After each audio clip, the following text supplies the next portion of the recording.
高纬度恐龙文明重回地球，接管人类世界。瑞克·莫蒂最新剧情堪称炸裂，让人一度联想到大刘多部小说。废话不多说，就让我们一睹为快吧。老瑞传送枪出现了故障，小莫没法跟老爷继续时空旅行，只好回到高中上学。他一进教室，老师团员们就吓得魂飞魄散，立即启动莫迪应变流程。老师对上次被外星人逼着舔马桶，还有着极深的心理阴影，已经把小莫认定为行走灾星，这让小莫有点无语。他现在臭名多半要拜老爷所赐。就在这时，天空忽然一暗，老师立马揪住小莫，问他又在搞什么名堂。小莫大喊冤枉，至少这回真不是他的事。天外而来的飞船降临到世界各地，这一段之前电影降临，人类军队严阵以待，想要确认这些不速之客是敌是友。然而走出飞船的竟然是3只恐龙，这些恐龙拥有远超于人类的科技水平，一发波就将人类军队武器销毁。他们看到人类似乎也很震惊，愕然冒了一句猴子秃了。不久，3人恐龙在联合国召开了全球峰会，各国领导人无一缺席。星际恐龙首领们介绍他们的历史，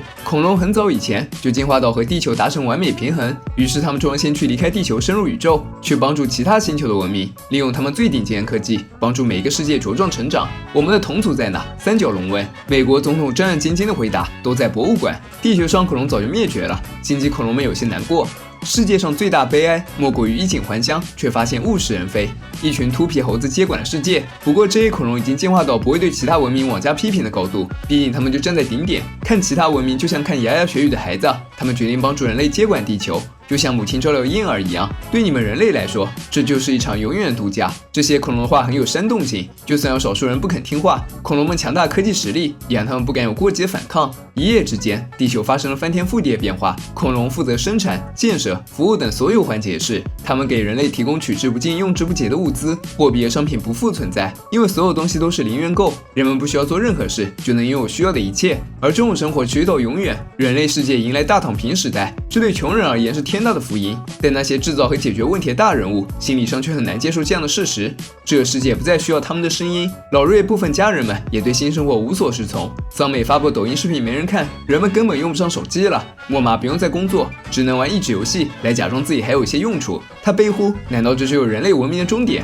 成为恐龙饲养的没用宠物？唯独老瑞对此表示情绪稳定，因为他本就不受这个世界的限制，随心所欲地做了自己。他还说了一句特别扎心的话：现在你们不都变成杰瑞了吗？当全世界人都变成杰瑞，真杰瑞会干什么？万年废柴杰瑞早就习惯了躺平生活。莫妈、桑美和小莫纷纷向他取经，把他当成经验丰富的躺平大师。杰瑞这下可算是扬眉吐气了。他从电脑删除记录里找到自己偷偷写的书稿，打印成册投给了出版社。毕竟大家现在都这么无聊，丰富精神生活是非常有必要的。老爷被总统一个电话约进烧烤店，总统表示自己已经受够这种生活，整天无所事事刷视频或者靠嗑药寻求刺激。他请求老爷除掉恐龙们，让人类回到过去的日子，每天不断制造问题并假装解决问题。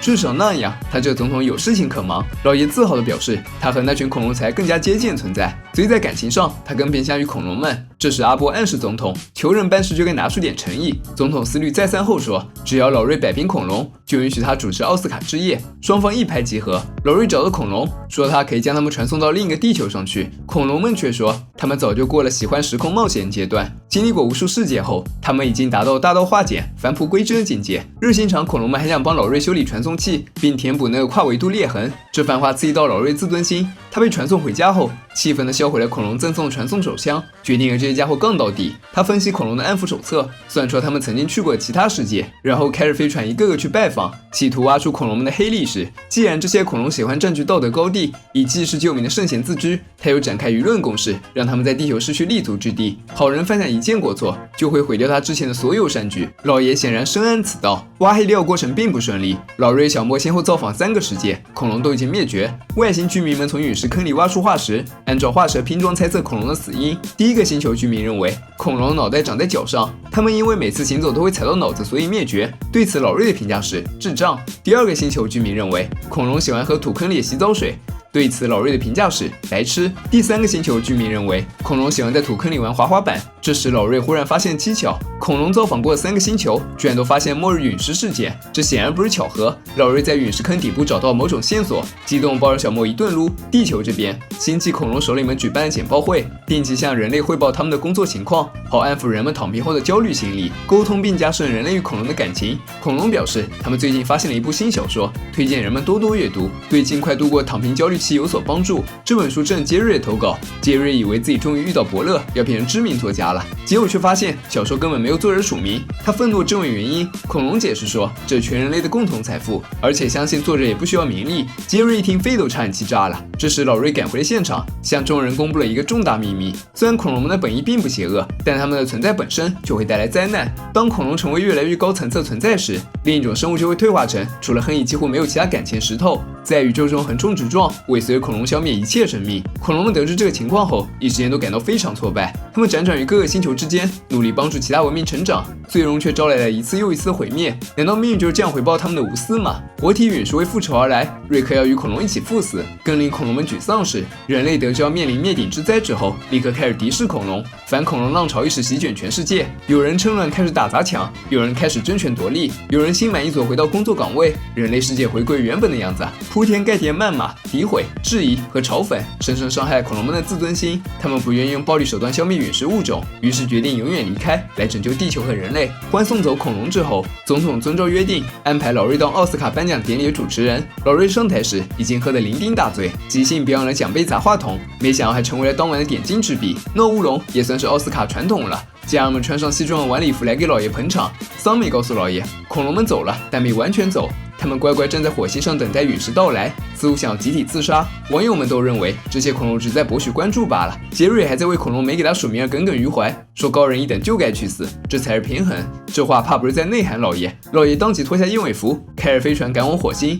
从火星的地面上已经能望见那颗陨石，恐龙们果然准备赴死。他们认为最后的良善之举才能彰显他们生命尊严。老爷表示，既然都不走，那他也待在这里，大家一起完蛋。美名其曰美德试胆比赛，霸王龙绷不住了，想要强行赶走老瑞。然而老瑞已经开发出了抗恐龙科技。他说，无私和自私本就是一体两面，既然有生就有死，有兴就有败。如果非要将两者划清界限，不是走向另一种极端。如果你们愿意接受这样的结局，在火星上跟一个老混蛋一起完蛋，那我没有任何意见。恐龙们最后无奈地消灭了陨石，又难以掩饰活下来的喜悦。为了回报老瑞，他们填补好了跨维度裂隙。老瑞气得直跺脚，说本来这个裂隙至少能编3集剧情，最重要的是他没法证明自己能修好裂隙了，这可能就是傲娇神仙之间的友谊。不久之后，杰瑞在家里熬出了满脸大胡子，一心想要写出第2本书，实现第1本没能实现出名愿望。随着车库的一声炸响，老瑞终于修好了传送枪，又可以带着小莫继续冒险了。这一集可以说起到承上启下作用。恐龙修复裂痕，瑞克修好传送枪，包括最后编剧借瑞克之口表示，瑞克、莫蒂将回归原来那位，继续传送冒险搞得天翻地覆，都宣告了日常剧情将暂时告一段落。或许该到了推进主线剧情时候了。前几集剧情探讨了剥削关系、压迫、资本和商品等现实问题，这一节主题则放眼于未来，探讨起了共产主义和高等文明。人类的社会结构一直都在伴随生产力发展而改变，人们一直认为共产主义无法实现原因是因为生产力限制，因为以人类现在的眼光很难想象拥有无限物资的文明高度。剧情中帮助人类拥有无限物资实现共产主义的不是人类，而是星际恐龙文明。这种物质上突然飞跃，难免会引起精神上的阵痛，就像让子弹飞里的那句名台词，步子迈太大，容易扯到蛋。何况人类需要在劳动中创造自我价值，当然劳动不等于工作，但恐龙这种保姆式协助，甚至连垃圾分类都帮人类做好了，并没有提高人类的思想境界。所以大家虽然每天衣食无忧，却依然活得焦虑痛苦。通俗来讲就是太忙不行，太闲也不行。再来说恐龙们为何要帮助其他文明，已经站在文明最顶端的他们，不早就已经实现并超越了共产主义，在思想上摒弃暴力和偏见，追求博爱和无私，最后甚至打算牺牲自己，却没有考虑到被照顾者真正愿望，其实是一种宗教意义的自我感动。那颗仇恨恐龙的陨石，或许就是对这种自以为是善良的反噬。